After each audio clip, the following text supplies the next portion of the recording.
नमस्कार. गणेश चतुर्थी अगदी उद्यावर येऊन ठेपलेली आहे. उद्या गणपती बाप्पांचं आगमन होतंय, तर आजपासून आपण गणपती बाप्पांच्या आवडते प्रसादाचे मोदक कसे बनवायचे ते पाहणार आहोत.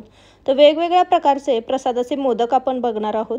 आज आपण असाच एक प्रकार बघतोय. आज आपण काजू कतलीचे मोदक कसे बनवायचे ते पाहणार आहोत. पण हे मोदक बनवताना एक विशेष आहे, आपण गॅस न पेटवता हे मोदक बनवलेले आहेत. तर अगदी सुबक असे हे मोदक तयार होतात. साच्याचा वापर करून आपण हे मोदक बनवलेले आहेत. तुम्ही पाहू शकता किती सुंदर असे हे मोदक दिसतात. झटपट बनतात. प्रसादासाठी तुम्ही हे मोदक नक्की बनवू शकता. गणपती बाप्पा तुम्हाला नक्की प्रसन्न होतील. चला तर मग वेळ न घालवता हे कसे बनवायचे ते पाहूयात. तर आज आपण गॅस न पेटवता हे मोदक बनवतोय. इथे मी साहित्य दाखवलेलं आहे. 1 वाटी मी इथे काजू घेतलेले आहेत. अगदी फ्रेश असे हे काजू आहेत. तर आपण सेम वाटीने सगळं प्रमाण घेणार आहोत. हे काजू मी 1 वाटी घेतलेले आहेत. सेम वाटीने मी अर्धी वाटी साखर घेतलेली आहे.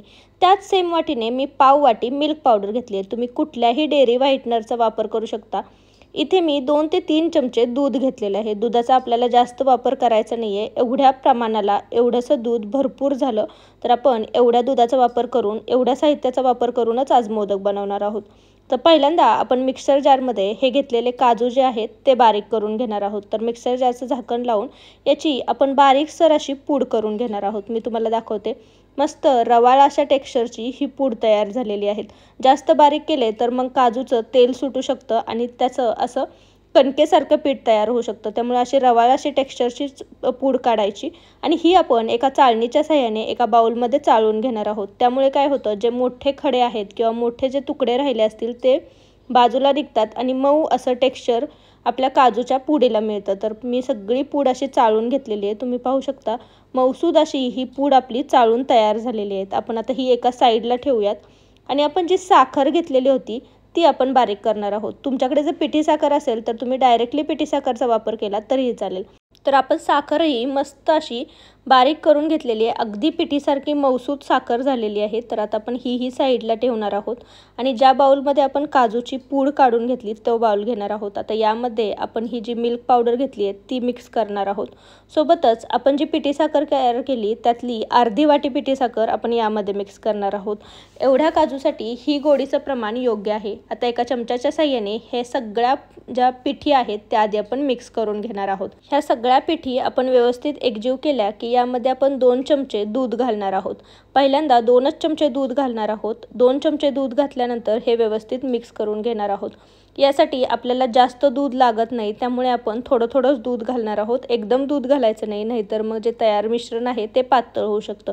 तर 2 चमचे दूध घातल्यानंतर मला थोडंसं दूध लागतंय, त्यामुळे मी 1 चमचाभर दूध यामध्ये ओतून घेतलंय आणि यामध्ये हा जो तयार गोळा आहे तो व्यवस्थित मळायचा प्रयत्न करते. तर 3 चमचे दुधामध्येच व्यवस्थित आपला हा छान गोळा तयार झालेला आहे. तुम्ही पाहू शकता जास्त पातळही नाही आणि जास्त घट्टही नाही, असा हा गोळा तयार झालेला आहे. तर आपलं मोदकाचं पीठ तयार झालं आहे. आता आपण मोदक बनवूयात. तर मी या प्रकारचा साचा घेतलेला आहे. तुमच्याकडे जो कोणता साचा असेल तुम्ही त्याचा वापर करू शकता. याला आपण तुपाने ग्रीस करून घेणार आहोत, जेणेकरून आपले जे मोदक आहेत ते मस्त आकारामध्ये बाहेर निघतील, त्या साच्याला चिटकून राहणार नाहीत. आता तयार पिठापैकी आपण थोडंसं पीठ यामध्ये घालून घेणार आहोत आणि व्यवस्थित आकाराने दाबून घेणार आहोत. भरपूर असं हे पीठ दाबून भरायचं, त्यामुळे मोदक जे आहेत ते आतल्या बाजूने पोकळ राहत नाहीत.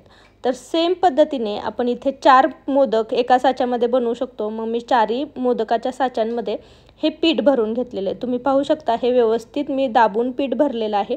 आता हा मोदकाचा साचा आपण बंद करून घेणार आहोत. बंद केल्यानंतर हे जे एक्स्ट्राचं पीठ आहे ते आपण बाहेर काढून घेणार आहोत.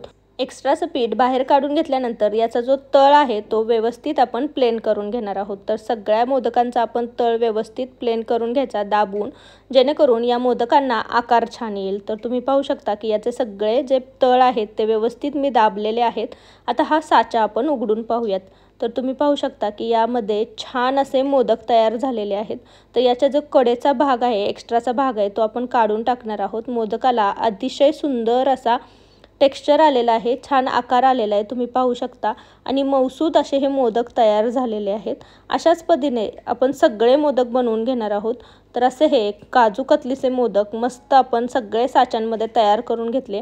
एवढ्या प्रमाणात साधारण 15 मोदक तयार होतात. तुमचा जर साचा मोठा असेल तर थोडे कमी मोदक तयार होतील, पण प्रमाण सेम घ्यायचं. 1 वाटी काजूला अर्धी वाटी साखर आणि पाव वाटी मिल्क पावडर. तर याच्या गार्निशिंगसाठी मी याला छान चांदीचं वर्क लावलेलं आहे. तुमच्याकडे नसेल, तुमच्याकडे केसराच्या काड्या असतील तर तुम्ही त्याही लावू शकता. तर असे हे मौसूद काजू कतलीचे मोदक तयार झालेले आहेत. खूप कमी प्रमाणात आणि कमी साहित्यांमध्ये आपण हे तयार केलेत. खूप झटपट बनतात. तुम्ही पाहू शकता याला जास्त वेळ लागलेला नाही आहे. तर असे हे झटपट बनणारे मोदक तुम्ही या गणेश उत्सवात नक्की बनवून पहा. सगळ्यांना खूप आवडतील आणि गणपती बाप्पांनाही हा प्रसाद तुमचा नक्कीच आवडेल. तर तुम्हाला हे कसे वाटले मला कमेंटमध्ये नक्की सांगा. रेसिपी आवडली असेल तर रेसिपीला एक लाईक नक्की करा आणि तुमच्या फॅमिली आणि फ्रेंड्ससोबत याची लिंक जास्तीत जास्त शेअर करा. तुम्ही जर माझ्या चॅनलवर नवीन असाल तर चॅनलला नक्की सबस्क्राईब करा, कारण इथून पुढे 10 दिवस आपण वेगवेगळ्या प्रकारच्या मोदकांच्या रेसिपीज अपलोड करणार आहोत चॅनलवर. तर नक्की सबस्क्राईब करा आणि जवळचे बेल आयकॉनही दाबा. त्याने माझ्या चॅनलवरच्या नवीन नवीन रेसिपींचे नोटिफिकेशन तुम्हाला मिळत राहतील. पुन्हा भेटू अशीच एक झटपट बनणारी मोदकाची रेसिपी घेऊन. तोपर्यंत थँक्यू आणि येणाऱ्या गणेश चतुर्थीच्या तुम्हा सर्वांना खूप खूप शुभेच्छा. गणपती बाप्पा मोरया.